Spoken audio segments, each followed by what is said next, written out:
پھوٹ پھوٹ کر رونے لگے.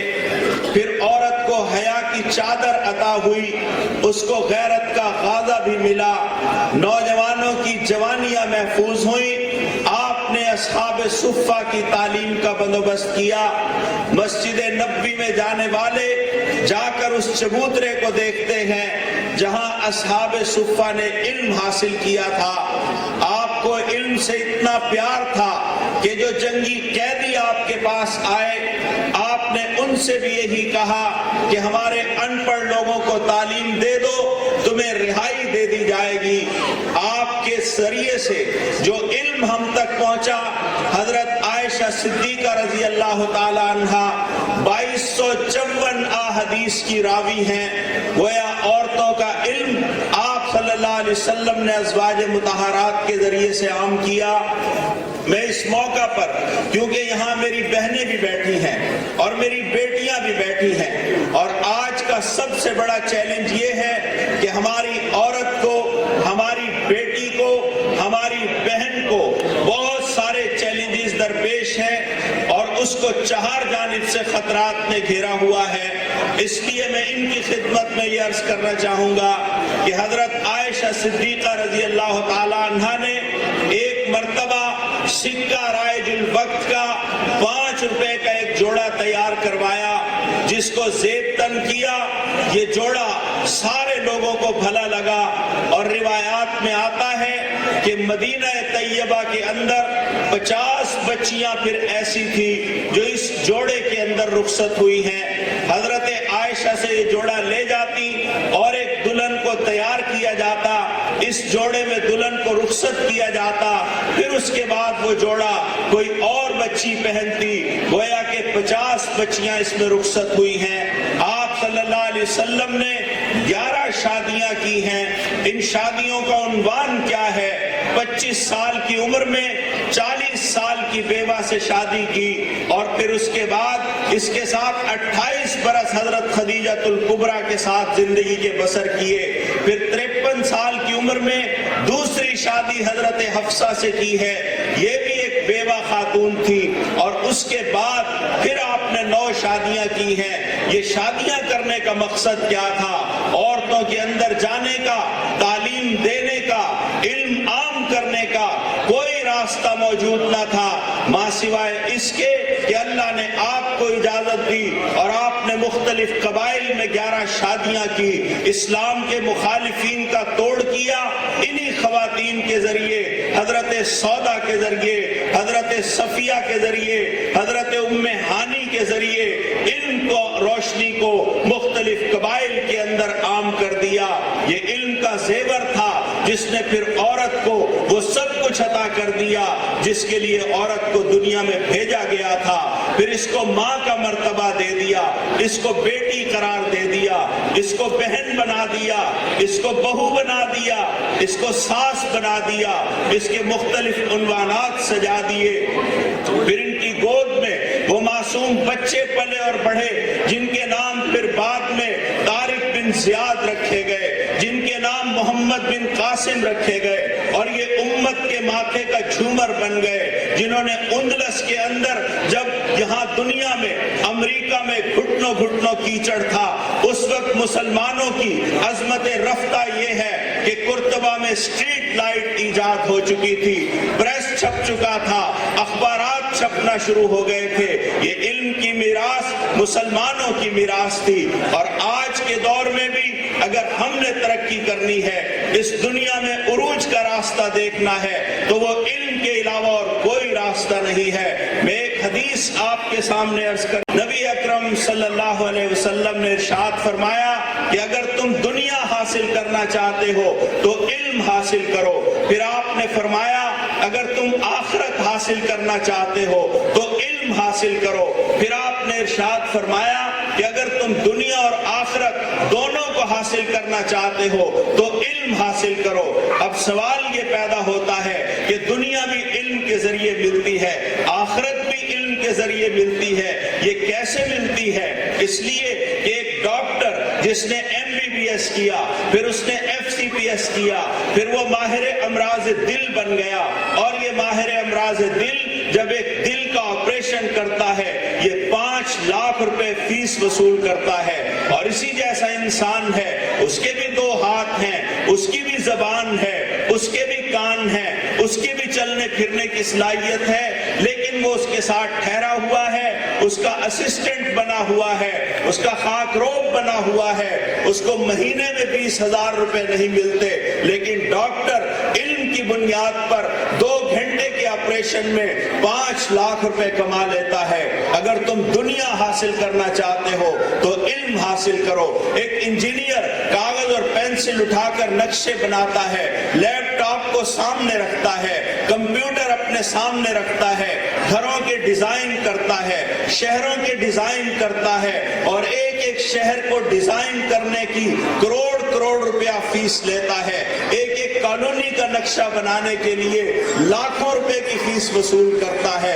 اگر تم دنیا حاصل کرنا چاہتے ہو تو علم حاصل کرو، اور اسی طرح آپ دیکھتے چلے جائیے فن تعمیرات کے جتنے شاہکار ہیں، یہ چلتے ہوئے بجلی کے بلب ہیں، یہ چلتا ہوا پنکھا ہے، یہ ٹھنڈی ہوا دیتا ہوا ایئر کنڈیشنر ہے، یہ آپ کی کلائی پر بنی ہوئی گھڑی ہے، یہ آپ کے ہاتھ میں موبائل ہے، موبائل میں بجتا ہوا الارم ہے، موبائل میں آتی ہوئی کال ہے، دنیا سے ایک دوسرے کے کنیکشن ہے۔ یہ کس بنیاد پر ہوا ہے؟ علم کی بنیاد پر ہوا۔ اور یہ علم کس کی میراث تھا؟ میں اس موقع پر یہ بات اگر یہ عرض کروں تو آپ کے لیے شاید حیرانی کا باعث ہوگی، گھڑی کس نے ایجاد کی تھی؟ یونس ساکی ایک مسلمان سائنسدان تھا جس نے سورج کی شعاؤں کو اکٹھا کیا اور وقت کو گھڑی کے اندر سمو کر رکھ دیا۔ حبش حابس کون تھا؟ ماہر ریاضیات تھا، ماہر ریاضیات تھا، اس نے ریاضی کا علم ایجاد کیا، پانیوں کی تقسیم کا فارمولہ بنایا، زمین کا بندوبست کرنے کا طریقہ سکھایا۔ یہ جابر بن حیان کون تھا؟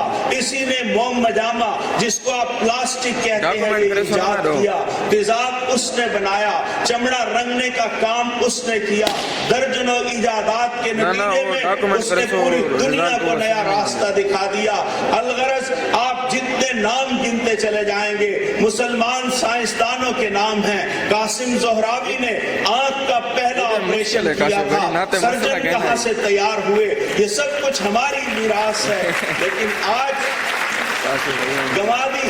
ہم نے جو اسلاف سے میراث پائی تھی، سریا سے زمین پر آسمان نے ہم کو دے مارا، ہم نے علم کا دروازہ چھوڑ دیا، اس کے نتیجے میں ہم دنیا کے اندر غلام بنا لیے گئے۔ میں یہ عرض کر رہا تھا، حدیث کی روشنی میں عرض کر رہا تھا کہ دنیا حاصل کرنا چاہتے ہو تو علم حاصل کرو، آخرت حاصل کرنا چاہتے ہو تو علم حاصل کرو۔ یہ آخرت کا علم کون سا ہے؟ آخرت کے جتنے مناظر ہیں یہ بھی سب قرآن میں ہم کو دکھائے جاتے ہیں۔ قرآن اور حدیث کا علم بھی دراصل سائنس کا علم ہے، اور یہ ایک لمبا موضوع ہے۔ اگر میں اشارتاً یہ بات عرض کروں کہ اللہ تعالیٰ قرآن میں کہتا ہے کہ اذا السماء انفطرت، جب آسمان پھٹ جائے گا، وَإِذَا الْكَوَاكِبُ انتَثَرَتْ، جب ستارے بکھر جائیں گے، وَإِذَا الْبِحَارُ فُجِّرَتْ، جب یہ سمندر پھاڑ دیے جائیں گے، وَإِذَا الْقُبُورُ بُعْثِرَتْ، جب قبروں کو کھول دیا جائے گا۔ اس میں پورا سائنس کا علم ہے، یہاں سائنس کے طلبہ بیٹھے ہیں۔ وَإِذَا الْبِحَارُ فُجِّرَتْ پر اگر ہم بات کریں تو اللہ نے پانی کو بنایا، اور اس کا فارمولہ یہ ہے H2O، 2 حصے ہائیڈروجن کے اور 1 حصہ آکسیجن کا، ایک آگ لگانے والا، دوسرا آگ کو بھڑکانے والا، لیکن اللہ نے اپنی قدرت سے ان دونوں چیزوں کو اکٹھا کر کے پانی بنا دیا جو آگ کو بجھانے والا ہے۔ لیکن جب اللہ اس کائنات کو ختم کرے گا تو وہ کیا کرے گا؟ ان خاصیتوں کو الگ الگ کر دے گا، پھر ایک آگ لگائے گی، دوسری آگ کو بھڑکائے گی، اور پھر یہ آگ بھڑکتی ہوئی آتش فشاں تک پہنچے گی، اور پھر یہ اڑتے ہوئے پہاڑ آپ کو نظر آئیں گے۔ یہ ساری سائنس اس میں موجود ہے۔ اللہ تعالیٰ قرآن مجید کے اندر کہتا ہے الم یکن نطفۃ من منی یمنی، پوری بایو اس کے اندر ہے، بایولوجی کی پوری تعلیم اس کے اندر ہے. ہم نے تمہیں ایک حقیر سی بوند سے پیدا کیا، پھر اس کا لوتھڑا بنا، پھر اس کی ہڈیاں بنی، پھر اس کے اوپر گوشت ہم نے چڑھایا، آنکھوں کو بنایا. ماں کے پیٹ میں انسان کو سب کچھ ملتا ہے، روشنی بھی ملتی ہے، ہوا بھی ملتی ہے، آنکھوں کی پلکیں بھی وہی بنتی ہیں، آنکھیں بھی وہی بنتی ہیں، ہاتھوں کے ناخن بھی بنتے ہیں. انسان کی تشکیل ماں کے پیٹ میں ہو رہی ہے. یہ پورا بایو کا علم ہے. اللہ تعالیٰ قرآن مجید میں ارشاد فرماتا ہے وَمَا مِن دَابَّةٍ فِي الْأَرْضِ إِلَّا عَلَى اللَّهِ رِزْقُهَا. یہ جتنے پرندے پھر رہے ہیں جن کو فضاؤں کے اندر ہم نے اڑایا ہے، یہ کس چیز کا علم ہے؟ آپ دیکھتے ہیں کہ ایک بلبل کی چہچہار کو سنتے ہیں، چڑیا کے نغمے کو سنتے ہیں، کوے کی کائیں کائیں کو سنتے ہیں. یہ فضاؤں میں کس نے ان کو اڑایا؟ یہ پورا فزکس کا علم ہے جس کو دیکھ کر سائنسدانوں نے جہاز ایجاد کر لیا. اور آج یہ جہاز ہیں جو ہزاروں انسانوں کو بوئنگ طیاروں کے اندر 1,000 افراد بیٹھتے ہیں، ٹنوں کے حساب سے اس کا اپنا وزن ہوتا ہے، اور یہ وزن کو لے کر ایک ملک سے دوسرے ملک میں 24 گھنٹے کی فلائٹیں اڑتی ہیں. یہ علم کہاں سے آیا؟ یہ پورا فزکس کا علم ہے. قرآن مجید اس کے بارے میں بیان کرتا ہے. اس لیے میری بہنوں اور میرے بھائیوں، اگر تم دنیا کا علم حاصل کرنا چاہتے ہو، یعنی دنیا حاصل کرنا چاہتے ہو تو علم حاصل کرو، آخرت حاصل کرنا چاہتے ہو تو علم حاصل کرو. آخرت حاصل کرنے کے لیے اللہ کا قرب چاہیے تو قرآن پڑھنا ہوگا، حدیث پڑھنی ہوگی، آپ کے اسوہ حسنہ کو پڑھنا ہوگا. اور یہ اللہ کا احسان ہے کہ آج یہ دین کا علم عام ہو رہا ہے. آج محفل حسن قرات میں ہمارے بیٹے بھی آئے ہیں اور بیٹیاں بھی آئی ہیں، یہاں قرآن مجید سنا رہی ہیں، نعت رسول مقبول سنا رہی ہیں، اپنا اسوہ حسنہ کے ساتھ تعلق کا اظہار کر رہی ہیں. اور پھر اس سے آگے بڑھ کر یہ کہ یہ پاکستان جو اسلامی جمہوریہ پاکستان ہے، جو اسلام کے نام پر لیا گیا تھا، اسلام کی تجربہ گاہ کے لیے لیا گیا تھا کہ اس کے نظام کو پوری دنیا کے سامنے پیش کریں گے.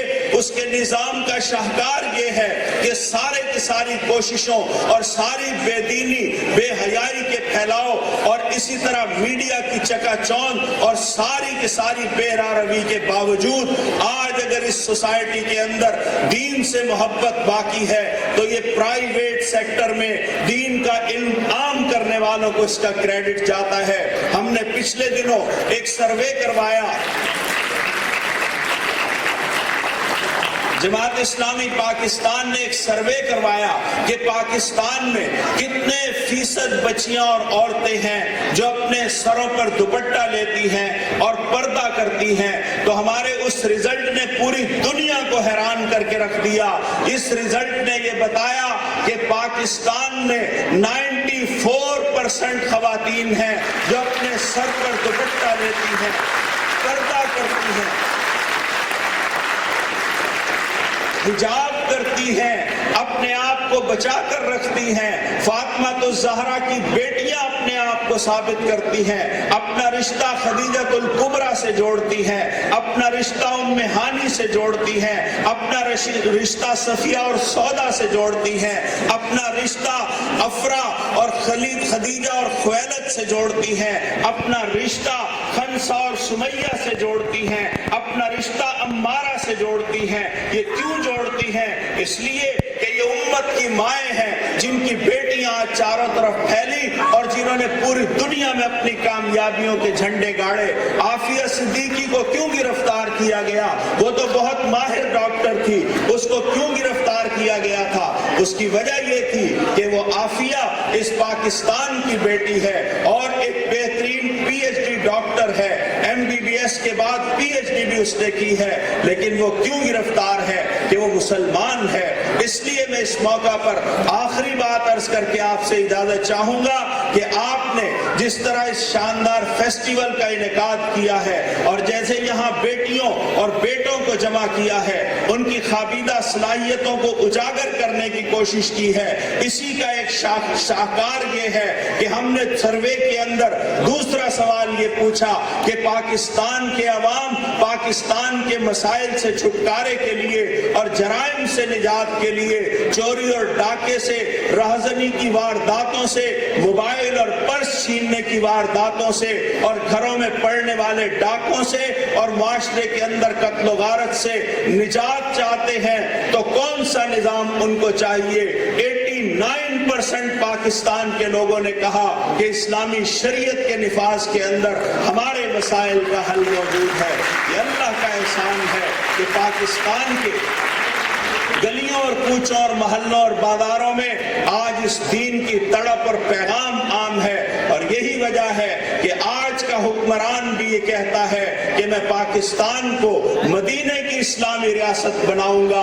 مدینے کی اسلامی ریاست انشاءاللہ اگر اس کا خواب دیکھا گیا ہے تو اس خواب کی تعبیر بھی ضرور ملے گی، اس لیے کہ قائد اعظم بھی پاکستان کو مدینے کی ریاست بنانا چاہتے تھے، علامہ اقبال بھی پاکستان کو مدینے کی ریاست بنانا چاہتے تھے، مولانا مودودی بھی پاکستان کو مدینے جیسی اسلامی ریاست بنانا چاہتے تھے۔